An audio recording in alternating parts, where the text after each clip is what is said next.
Pati ba naman alkohol e pinepeke? Ang nabisto sa isang raid sa Caloocan, imbes na makatulong, bistadong nakakasama dahil may methanol. Nakatutok si John Consulta. Sa loob ng Kunwari Tracking Services na ito sa North Caloocan, inaresto ng NBI Dangerous Drugs Division kasama mga tauhan ng DTI at FDA ang babaeng ito. Mga taga-NBI kami, may kasama na kami taga-LGU ng Caloocan.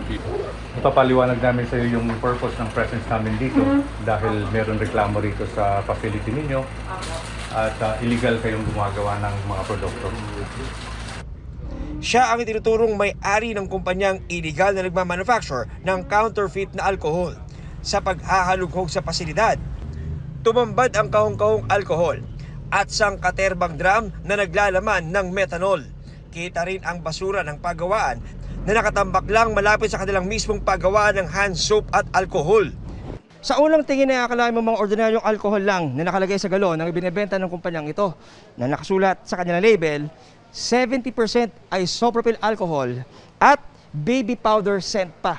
Pero ayon sa NBI, ang totoong laman ng kanilang mga galon ay 90% na methanol at 10% na tubig na ayon sa NBI ay lubhang napakadelikado sa sinumang gagamit nito.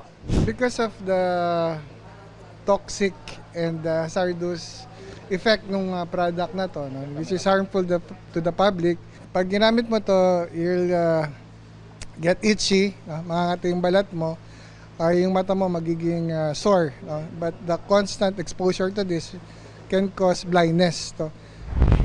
Ayon sa NBI, truck daw kung i-deliver ang methanol na ginagamit na sangkap sa mga ginagawang alkohol sa kanilang taya. Aabot ng 80,000 litro ito kada buwan sa nakalipas na 3 taon. Bukod sa pagbebenta online ng bultuhan, ang pangunahing kliyente raw ng grupo. We have information that most of yung clients na ay local government units. So, malaking market niya all over the Philippines, Luzon, Visayas, Mindanao. Aminado ang suspect na wala silang permit para mag-operate. Alam niyo ma'am na illegal po yung pagbebenta ng mga ganitong produkto na may methanol? Hindi na muna po ako magko-comment. Okay, sige ma'am. Pasensya na po. Kakasuhan ng paglabag sa FDA Law at Consumer Act ang mga inarestong may-ari at manager ng kumpanya. Ang mga tauhan niya ay gagawing testigo ng NBI. Para sa GMA Integrated News, John Consulta, nakatutok 24 oras.